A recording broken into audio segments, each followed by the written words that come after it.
Mistress of All Evil, A Tale of the Dark Fairy by Serena Valentino. Copyright Disney Press, 2017. Chapter 25. The Odd Sisters' Secret. Cersei's mind was reeling after hearing Maleficent's story, and what the Dark Fairy had said about her sisters really being her mothers. How was that possible? She needed to get fresh air, to get out of her sister's house. She needed time to think and to breathe. Cersei stepped outside and saw a woman heading in her direction. She wore a lightweight, black taffeta dress, which moved delicately with the woman's small gestures. The dress was bejeweled with ruby red apples and featured an embroidered tree, accented with fine golden-threaded little birds. "Queen Snow White!" Cersei cried. She'd nearly forgotten that the queen was on her way. "Hello, yes," the woman called out. She made her way to Cersei with a broad smile on her face. "Hello, Your Majesty," Cersei said. "I was so happy when you wrote to say you would come. I wasn't sure if you would." Snow White smiled at Cersei. "Please, call me Snow. Of course I wanted to come. I wanted to bring you the book right away." Snow smiled, and the lines around her eyes deepened, making her even more beautiful to Cersei. "I could tell from your kind letter. You're very different from your sisters." Snow White stopped walking and looked at Cersei with a puzzled expression on her face. She was trying to connect Cersei to the Odd Sisters from her childhood memories. Snow couldn't imagine this woman being related to those horrible women. Then suddenly something fell into place for Snow. "Wait, Cersei, you're the enchantress who cursed the Beast Prince." "Yes, I am." Cersei cast down her eyes in shame. She hated to be making that impression on her newfound cousin. "Well, aren't you brilliant? I think I've already decided I like you very much, Cersei," Snow said as she looped her arm through Cersei's.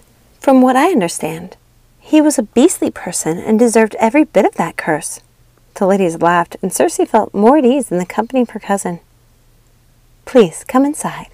I will make you a cup of tea," she said. "Since you're familiar with the Beast Prince's story," Cersei said, "this is where Ursula found Princess Tulip. Right there, beneath the surface of the water, after Tulip jumped from these cliffs. It turns my heart to think Tulip was so broken-hearted over that wretched man. But the entire experience really did help her become the amazing woman she is now, so I shouldn't lament the path that brought her here." As Snow listened, her large dark eyes seemed to sparkle with some thought she wasn't sharing. It occurred to Cersei. Snow White was a quiet woman.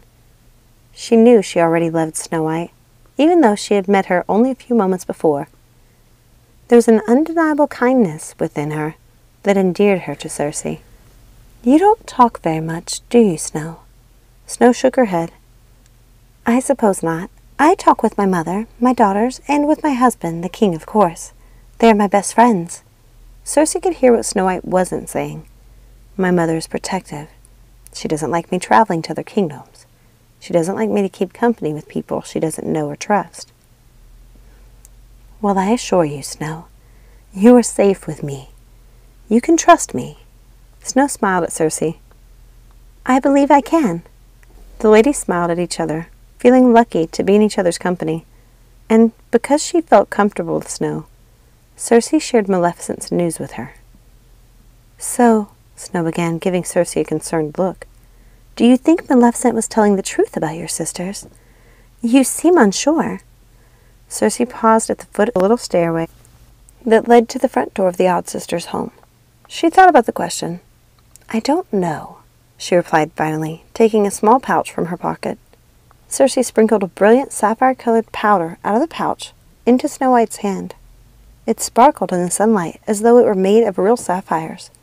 "Now, blow in that direction," Cersei said, pointing. Snow did as Cersei instructed. Suddenly, a house appeared before her eyes. She felt foolish for gasping, but she couldn't help it.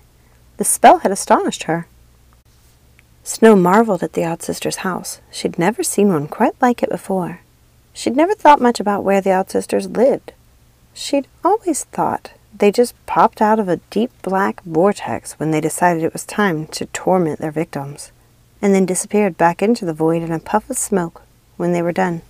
That is, until they were ready for more skullduggery with another victim.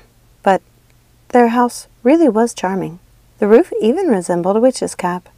When she walked through the door into a bright, airy kitchen that featured a large round window, she couldn't help noticing the apple tree right outside. "Is that?" Cersei pursed her lips, feeling foolish but not obscuring the tree. "I'm afraid so. My sisters have artifacts from all their, adventures." Snow frowned. "I'd hardly call tormenting my family an adventure." But Snow understood it was likely a word Cersei used as a form of denial. Snow had often employed similar terms herself when referring to her mother as different women, even though the woman she loved and knew now was the same one who had tried to kill her, no matter how much she tried to separate them in her mind. Hearing Snow's thoughts, Cersei sighed. "Exactly. I'm so happy we understand each other. Probably even more than we could possibly know now. I have a feeling we are going to be great friends. I already love you very much." Snow White smiled. "I feel the same way. After everything you've told me, I feel as though I already know you quite well. And you've shared so much with me. Everything you've been through these past few days, I feel as if I've experienced it with you. It's so strange being here, being in your sister's house. I spent so many years wondering who your sisters really were. Wondering what made them the way they were, and why they hounded me as a child. They still haunt me in my dreams." Cersei looked concerned. "Do they? I'm so sorry. If they're sending you bad dreams, I will see what I can do to put a stop to it." Now Cersei had another reason to be upset with her sisters. After all those years, they were still tormenting Snow White. It made her angrier than she wanted to admit. "Come, sit down. Make yourself comfortable. I'll make you some tea," Cersei said. She could tell Snow didn't quite understand why she was there. It suddenly occurred to Snow that she could have just sent the book. Why had she come? Was it presumptuous for her to intrude like this, with Cersei going through so much? Cersei smiled at her cousin. "I did send you the spell so you could come, Snow. You're most welcome here." Snow handed Cersei the book of fairy tales she had brought with her. "Here, take this, and let me make the tea. I can't stand not feeling useful. Since I don't know my way around spell books, you should probably leave the more mundane task like making tea and preparing meals to me." Cersei thought Snow White was probably the sweetest lady she'd ever met. She'd almost forgotten Snow was a queen. "You probably have people who do these things for you." Snow laughed harder than she had in a while. "I used to handle cooking and cleaning for 7 dwarfs. I can handle making us a pot of tea. I know you're eager to look through your sister's spell books and the book of fairy tales, and I know you can't possibly be comfortable leaving Nanny alone with Maleficent for so long, even if it's what she wants.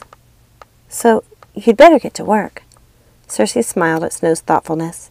Cersei didn't doubt Nanny's ability to protect herself, but she knew Nanny's heart.